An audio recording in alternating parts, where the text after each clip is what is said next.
Punto de encuentro, nos unimos, bajo su amor nos reunimos, como hermanos caminamos, en su gracia nos abrazamos.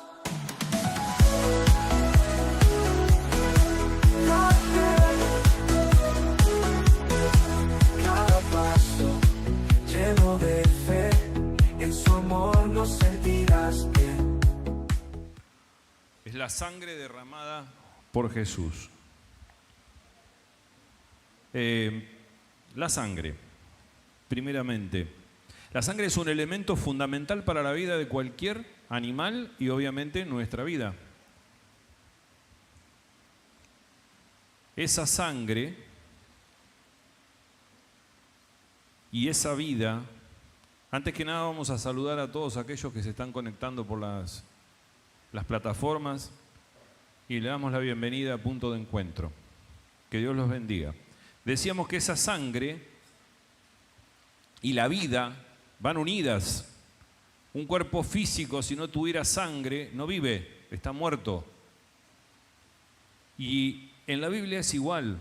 Levítico, capítulo 17, dice, porque la vida de la carne en la sangre está. La Biblia siempre nos va a decir la verdad.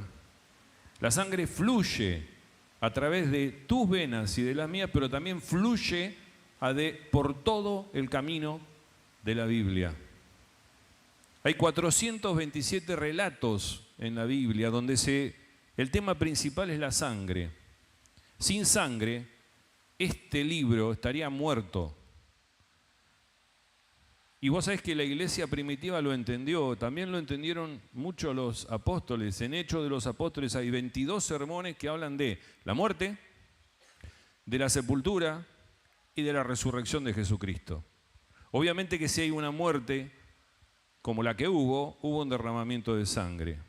Entonces esa sangre derramada es esencial para entender el Evangelio. Nos van a acusar aquellos que leemos este libro, la Biblia, que es un manual nuestro, es nuestro manual de vida, pero van a decir que es sangriento. Y la respuesta es muy simple. La Biblia es un libro que nos muestra que la sangre es fundamental para la vida natural, pero para la vida espiritual. La sangre corre a través de nuestras venas, de nuestras arterias y de las venas y de las arterias de la Biblia. Pero vayamos por el principio, así vamos entendiendo un poco. Luego, en el Edén, Adán y Eva pecan. ¿Sí? Y cuando pecan, dice Génesis 3:20, y llamó Adán al hombre, y llamó a Adán el nombre de su mujer Eva, por cuanto ella era madre de todos los vivientes. Y préstenle atención a esto. Y Jehová hizo al hombre y a su mujer túnicas de pieles. Túnicas de pieles. Hizo túnicas para los dos, pero para eso tuvo que haber matado a un animal. O sea que ahí hay un derramamiento de sangre. ¿Y ese derramamiento de sangre para qué fue? Para darle una cobertura contra el frío, contra el calor, contra las inclemencias del tiempo. Quiere decir que Dios desde el principio de su libro nos está mostrando que la sangre es para la protección. Si no mató a un animal, no pudo sacar esas pieles. Antes de escapar de Egipto, el pueblo debió elegir un cordero perfecto, matarlo, cocinarlo y comerlo, y con la sangre pintar el umbral de sus casas. Así, de esa manera, no iba a pasar la muerte por las casas. Quiere decir que otra vez Dios, a través de la sangre, da una protección para sus creyentes. Y en este caso, el Cordero Pascual. El Cordero Pascual es el símbolo de lo que después va a venir, que es el Cordero que quita el pecado del mundo. Y más adelante Moisés, cuando va a consagrar a Aarón y a sus hijos como sacerdotes, que es un proceso que dura más o menos 7 días en ese tiempo. Empieza con una limpieza física, con agua frente al tabernáculo. Ese primer paso es impresionantemente importante para tener una limpieza espiritual después, porque el agua representa también esa limpieza espiritual. Pero lo más importante, después de ese paso y de colocarle las túnicas, el efod, el pectoral, les derramó aceite de unción en la cabeza a cada uno. De esa manera los apartó para Dios. Pero ahí no termina la cosa. Ahí comienzan los sacrificios. En esta época del Antiguo Testamento, todo había que hacerlo con sacrificios de animales. Entonces, Aarón y sus hijos pusieron las manos sobre un becerro, le transfirieron los pecados al becerro, y el becerro fue sacrificado, y Moisés tomó la sangre con sus dedos y la puso en los cuernos del animal. La puso sobre el altar de bronce y las puso alrededor del altar. Esa sangre purificó el altar para recibir la ofrenda. Luego trajeron un cordero, volvieron Aarón y los hijos a poner las manos. Una vez que pusieron las manos, lo sacrificaron y Moisés tomó de nuevo sangre con sus dedos del cordero y los colocó en el lóbulo de la oreja, en el dedo pulgar de la mano derecha y en el dedo pulgar del pie derecho. En los oídos, para escuchar solamente a Dios. En sus manos para servir a Dios. Y en sus pies para caminar con Dios. Después se rocía la sangre en el altar. Y de esa manera tenemos 2 elementos que se utilizaron. El aceite, que simboliza el Espíritu Santo, y la sangre, que simboliza el sacrificio. Y así se santificaron las ropas para siempre, y fueron y mecieron el cordero frente al altar. Y esto, comieron el cordero con panes sin levadura durante 7 días.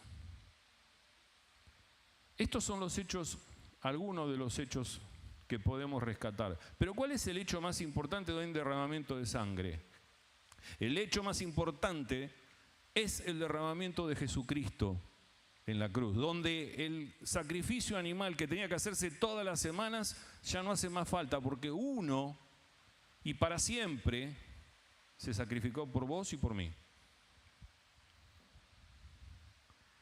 La sangre de Jesús tiene características especiales. Es santa, pura, impecable, perpetua y perfecta. ¿Por qué es perfecta? Porque es humana, porque Él nació de una virgen sin haber visto a un hombre, pero además porque es la sangre de Dios. Porque es pura, porque cuando te la aplican a vos y a mí, que somos pecadores, perdona todos nuestros pecados. ¿Y por qué es perpetua? Porque la sangre del animal, como decíamos recién, había que derramarla todas las semanas.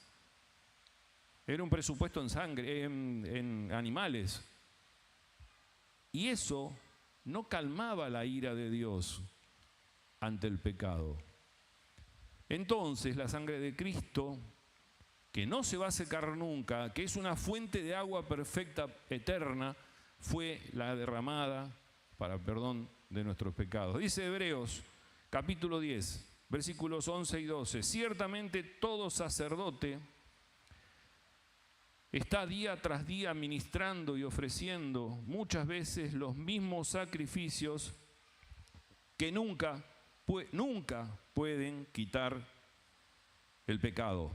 Pero Cristo, habiendo ofrecido una vez y para siempre un solo sacrificio por los pecados, se ha sentado a la diestra de Dios. Poderosa es la sangre, dijimos, porque perdona los pecados y además tiene el poder de derrotar al diablo. O sea, más perfecta no puede ser la sangre de Cristo. Dice Apocalipsis 12, 10, 11, entonces oí una gran voz en el cielo que decía, ahora ha venido la salvación, el poder, el reino de nuestro Dios y la autoridad de su Cristo, porque ha sido lanzado afuera el acusador de nuestros hermanos, el acusador tuyo y mío. el que los acusaba delante de nuestro Dios día y noche. Porque eso es lo que hace el demonio. El demonio viene y te dice, che, vos sos pecador, y te acusa delante de Dios, porque vos estás adelante de Dios, y te llena, y te llena, y te llena el oído. Y dice, y ellos le han vencido por medio de la sangre del Cordero y de la palabra del testimonio de ellos, y menospreciaron sus vidas hasta la muerte. Y todo lo que han oído alguna vez a Jesús, saben que Él fue sacrificado, su humanidad, en la cruz. Pero no es solamente algo bonito de decir, es mucho más profundo espiritualmente. Y hoy quiero que veamos los 7 lugares por los cuales Dios sangró, Jesús sangró, y esos 7 lugares nos van a mostrar algo muy importante espiritualmente. El primer lugar por donde sangró o donde sangró Jesucristo fue en el huerto de Getsemaní, en el jardín de Getsemaní.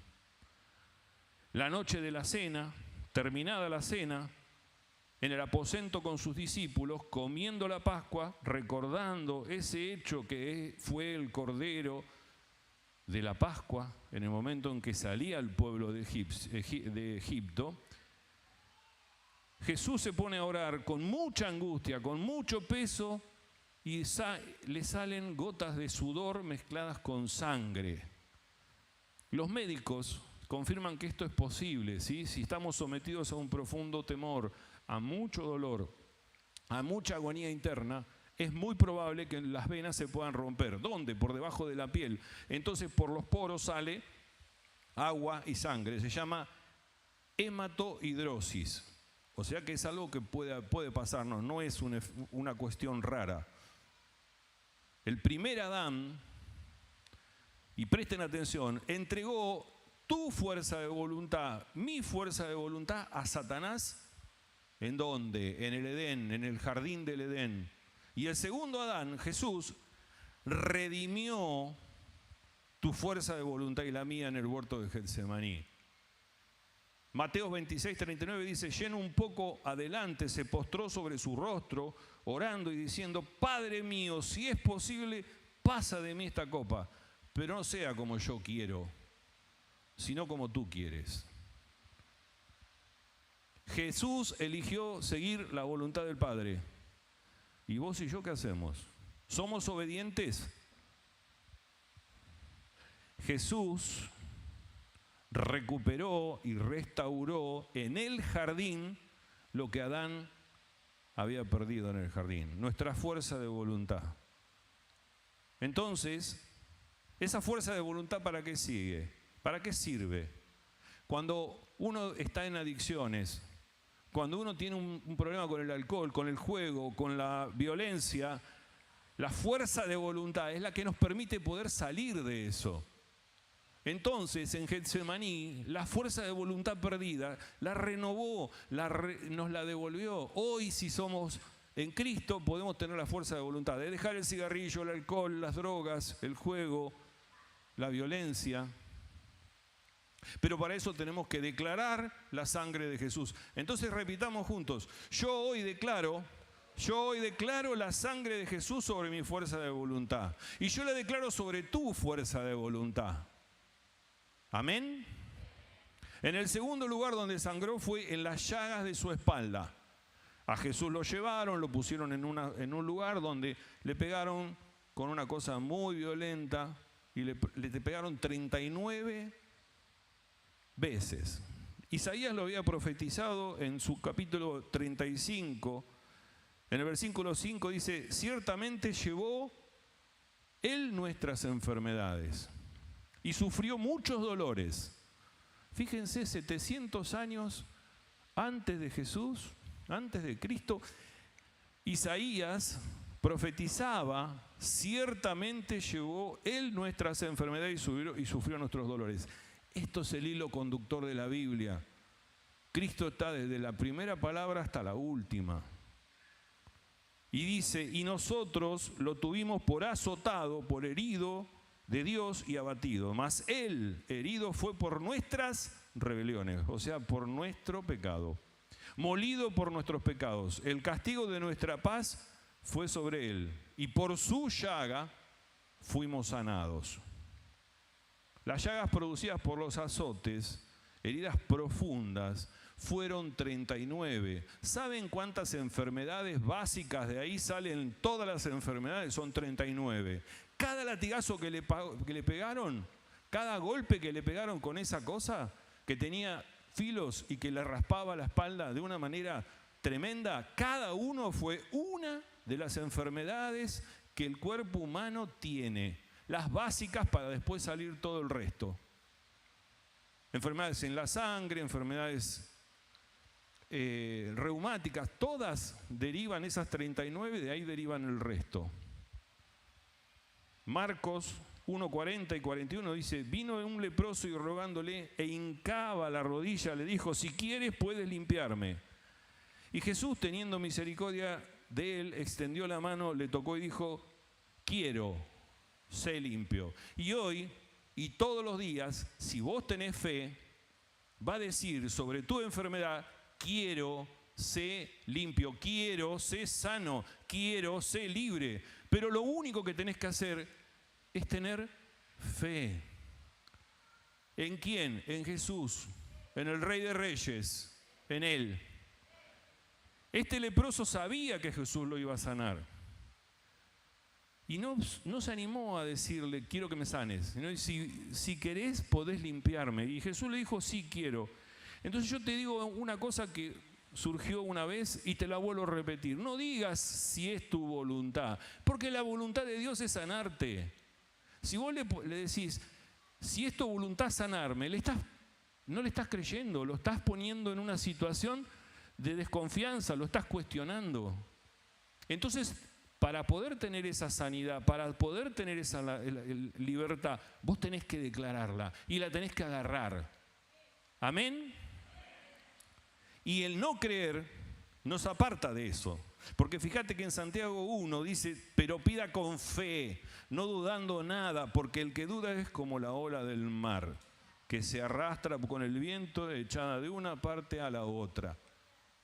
No piense pues quien tal haga que recibirá cosa alguna. Te lo está diciendo el apóstol. Si vos no tenés fe para pedir, no pienses que vas a recibir.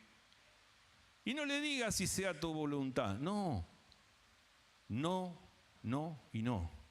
Porque estás contradiciéndolo, te estás poniendo de otro lado. Y dudamos con fe. Tenemos fe, pero dudamos. Yo te digo que Dios quiere, y Dios puede, y Dios quiere, y Dios puede sanarte y liberarte de todo. Lo único que vos tenés que tener fe.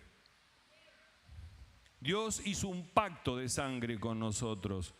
Con esa sangre que derramó su Hijo, pagó el precio de todas nuestras enfermedades y de toda nuestra sanidad desde hace más de 2000 y pico de años.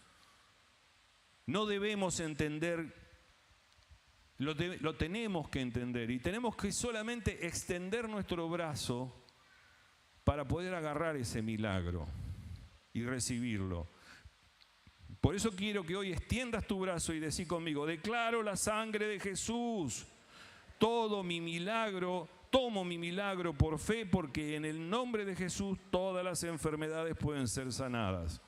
Todo espíritu, esto te lo digo yo, en el nombre de Jesús, todo espíritu de enfermedad, aquellos que están enfermos, todo espíritu de enfermedad, lo ato y lo echo afuera en el nombre poderoso de Jesucristo. Amén. Amén. Gloria a Dios. Aleluya. El tercer lugar por el que sangró, por su frente. ¿Qué tenía en la frente? La corona de espinas. En Génesis 3, 18 y 19 dice: espinos y cardos, le está maldiciendo a la tierra Dios por culpa del pecado, y le dice que va a tener que comer del fruto de la tierra, o sea, va a tener que trabajar.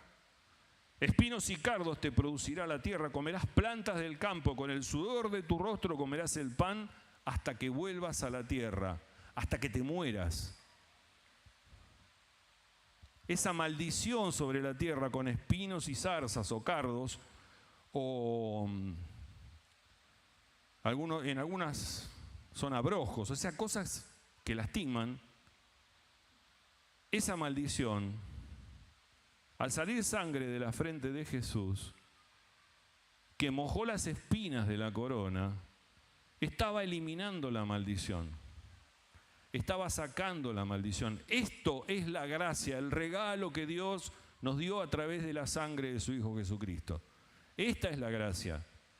Esto nos autoriza a pedir prosperidad, trabajo, abundancia y frutos. La tierra es igual que en aquel momento, pero hoy nosotros podemos pedirle, porque Dios derramó esa sangre y cortó esa maldición, podemos pedir prosperidad. ¿Y qué tipo de prosperidad? Mirá, según Pablo dice en la segunda de Corintios capítulo 8, porque ya conocéis la gracia de nuestro Señor Jesucristo, que por amor a vosotros se hizo pobre siendo rico, para que vosotros con su pobreza fueses enriquecidos. ¡Wow! O sea que siendo rico se hizo pobre. Acá no está hablando de la prosperidad económica, de 3 camionetas, 4, 5. A Jesús no le importaba eso. Hablaba de otro tipo de riqueza. Porque Jesús fue rico en su trono. En ese trono de oro, en ese trono donde todo lo tiene, podría haberse quedado ahí piola, pero no. Vino a hacerse pobre espiritualmente, vino a hacerse pobre, a vivir como un pobre. ¿Para qué? Para que mediante esa vida nosotros seamos ricos, pero no ricos en plata, sino en una riqueza que es la herencia que Él nos prometió en la vida eterna, donde vamos a caminar por calles de oro, donde el cielo va a ser hermoso y donde vamos a estar con Él. ¿Qué más queremos? Amén. Entonces, hoy te digo que te pido que repitas conmigo: declaro la sangre de Cristo sobre mi prosperidad, sobre tu prosperidad. Y yo declaro la sangre de Cristo sobre tu prosperidad. El cuarto lugar por el que sangró fue por la perforación de los clavos en las manos. Los soldados clavaron sus manos a la cruz. En el principio, Dios, allá en el Edén, puso autoridad en las manos de Adán y Eva. La autoridad que puso, sí, era sobre todo, sobre peces, animales domésticos, salvajes, reptiles, dice Génesis 1:28. Y los bendijo Dios y les dijo: fructificad y multiplicaos. Llenad la tierra, sojuzgadla y señoread a los peces del mar, a las aves del cielo y a todas las bestias que se mueven sobre la tierra. Fíjate el poder que le había dado a Adán y Eva. Pero ese poder no es solamente un poder físico, también es un poder espiritual, que es lo más importante. Adán y Eva le creen a Satanás, ¿y qué pierden? Pierden todo, la autoridad de sus manos y la autoridad de sus manos espirituales y de sus ojos espirituales, porque se alejan de Dios. Y hay muchos creyentes que se viven escapando de Satanás para que no los alcance. Corren y Satanás viene corriendo atrás, suponen ellos. Hay otros que se quedan escondiditos, paraditos, lo más quietitos para que Satanás no los agarre. Pero no tenemos que ser tímidos y tampoco correr mucho, sino que tenemos que ir y presentarnos ante Satanás. Porque debemos enfrentarlo y podemos vencerlo. ¿Por qué? ¿Por qué tenemos que tomar la ofensiva? Porque tenemos que copiar la forma de vivir de Dios y obviamente de Jesucristo. Entonces tenemos que vivir en Dios y con Dios, y tenemos la autoridad para echar fuera demonios y para que Satanás se vaya. Por un rato, porque después va a volver, como volvió a Jesús. Pero por un rato por lo menos lo vamos a poder echar. Cuando uno dice: yo reprendo en el nombre de Jesús, es cierto, te lo tenés que creer, porque si no, no sirve. No te escondas, no te quedes quietito, sino luchá.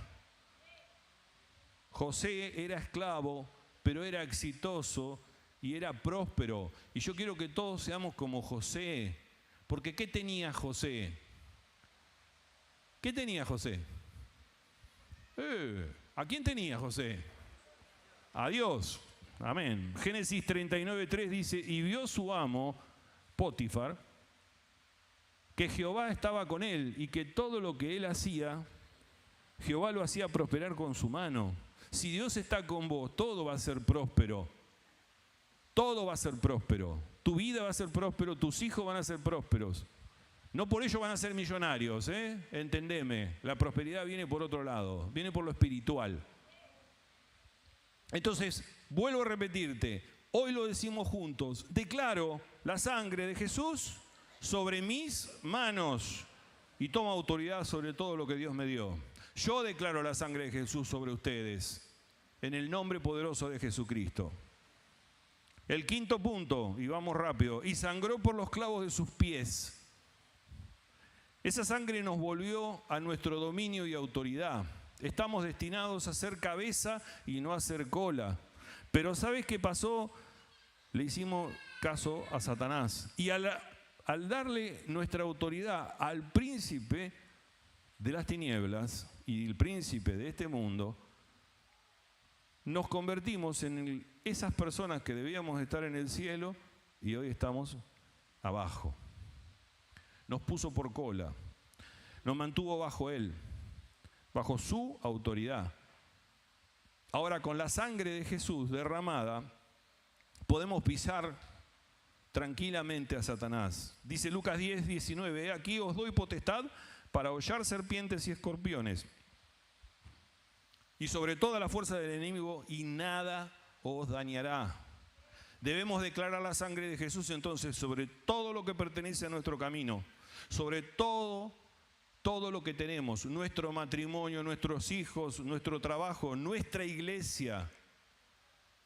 Decí conmigo entonces, declaro la sangre de Jesús en mi vida, en todo lo que mis pies pisen, en el nombre de Jesús. Yo declaro la sangre de Cristo sobre tus pies. Amén. Sexto, la sexta herida es la lanza en su costado. Le clavaron una lanza en el costado. Hay una profecía que dice que no tenía que tener ningún hueso roto. La idea era que como venía el sábado, que no quede nadie crucificado, porque podía estar 2 o 3 días viviendo. Entonces vino uno y le quebró las piernas a uno, le quebró las piernas a otro, y a él, como ya lo vio muerto, le clavó una lanza. ¿Qué pasó cuando le clavó la lanza? Brotó sangre y agua, porque la agonía que Jesús tuvo llevó a que su corazón se desgarre por el peso de tu pecado, de mi pecado y el pecado de todo el mundo. Entonces, al desgarrarse, le clavaron una lanza para cumplir la religiosidad, pero Jesús ya estaba muerto. Su corazón dejó de latir desgarrado por tus errores y los míos, por nuestro prontuario, que hoy es lavado por la sangre de Cristo. Sangre y agua simbolizan nuestro estado de ánimo, que nos quebranta en lo profundo de nuestras emociones. Jesús sintió lo mismo que nosotros. Fue traicionado por uno de ellos, otro lo negó 3 veces. Sufrió, sanó, liberó, pero fue sometido a todo lo que vos y yo podemos ser sometidos en nuestro estado de ánimo. Entonces vamos de nuevo, declaramos la sangre de Jesús sobre mi estado de ánimo, sobre mi alma, sobre mis fortalezas y mis debilidades. Amén. Gloria a Dios. Ale. Séptimo, lugar por donde sangró, y el último, por las heridas internas del alma. Jesús colgado en la cruz estaba desnudo frente a todos, desnudo ante su madre, desnudos y burlado por todos, escupido, dice la palabra, molido por nuestros pecados. Y el Padre Celestial no tenía otra opción más que alejarse. ¿Por qué? Porque Él cargaba el pecado, y si hoy estuviera acá, nosotros moriríamos, porque no podemos estar en presencia de Dios porque somos pecadores. Entonces Jesús se hizo pecado y Jesús lo dejó. Marcos 15:34 dice, y a la hora novena Jesús clamó a gran voz diciendo, Eloí, Eloí, lama sabactani, que traducido es, Dios mío, ¿por qué me has desamparado? Su corazón roto, su alma rota, sangró internamente. Y esa alma sangrando internamente representa nuestra vida interior, nuestro mundo interior, nuestra personalidad, nuestra autocompasión, nuestras angustias, fobias, depresión, inseguridad. Entonces, si Dios ya murió y derramó en su alma, en su mundo interior su sangre, declaro la sangre de Jesús sobre todas las enfermedades de mi interior y de tu interior, de mi alma y de tu alma. Amén. Jesús se convirtió en nuestro pecado para que no tuviéramos pecado. Jesús se volvió en contra de nuestras enfermedades. Volvió a cargar con nuestras enfermedades para que no estemos enfermos. Restauró nuestro corazón para que tuviéramos un corazón sano y no roto como lo tenemos. Jesús nos enseñó a perdonar. Y te puedo asegurar que cuando aprendemos a perdonar, aprendemos quién es el ladrón y quién es el destructor. Aprendemos que el demonio es el que viene a robar, a matar y a destruir.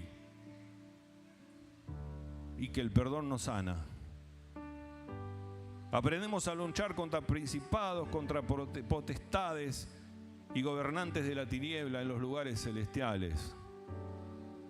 Para terminar, yo voy a pedirte que leamos juntos unos pasajes que van a estar ahí. Primero es el de la primera carta de Pedro, capítulo 1, 17 a 20. Dice, si invocáis por Padre aquel que sin acepción de personas juzga según la obra de cada uno, conducíos en temor por el tiempo de vuestra peregrinación, de nuestra vida, de nuestro caminar, sabiendo que fuisteis rescatados de vuestra vana manera de vivir, la cual recibisteis de vuestros padres, no con cosas corruptibles como oro y plata, sino con la sangre preciosa de Cristo, como de un cordero sin mancha y sin contaminación, ya destinado desde antes de la fundación del mundo, pero manifestado en los postreros días, en los postreros tiempos por amor a vosotros. Y yo te pregunto, ¿y cuáles son los postreros tiempos? Entonces vamos a leer el último, Apocalipsis 22. Dice, he aquí yo vengo pronto, le dice Jesús o el ángel a Juan, que está recibiendo la revelación. Y le dice, he aquí yo vengo pronto, mi galardón conmigo, para recompensar a cada uno según sea su obra. Yo soy el alfa y el omega, el principio y el fin, el primero y el último. Bienaventurados los que lavan sus ropas, para poder tener derecho al árbol de la vida y para entrar por las puertas de la ciudad. Mas los perros estarán afuera, y los hechiceros, los fornicarios, los homicidas, los idólatras y todo aquel que ama y hace la mentira. Yo, Jesús, he enviado mi ángel para daros testimonio de estas cosas en las iglesias. Yo soy la raíz del linaje de David, la estrella resplandeciente de la mañana. Y el espíritu y la esposa dicen, ven. Y el que oye diga, ven. Y el que tiene sed, venga. El que quiere, tome del agua de vida gratuitamente. Amén. Dios ha hecho una obra tremenda de salvación a través de su Hijo. Y nosotros dudamos. Nosotros somos como las olas del mar, que nos llevan para un lado y para el otro. ¿Qué vamos a hacer? ¿Vamos a seguir dudando o vamos a arrebatarle el milagro que Dios tiene para nosotros? Amén. Gloria a Dios. Vamos a despedir a las personas que se conectaron. Les recomendamos, gloria a Dios, les recomendamos que busquen una iglesia donde la palabra de Dios sea cuidada y la tome el pastor y todos los que prediquen como algo precioso, como lo que es. Los bendecimos y los despedimos.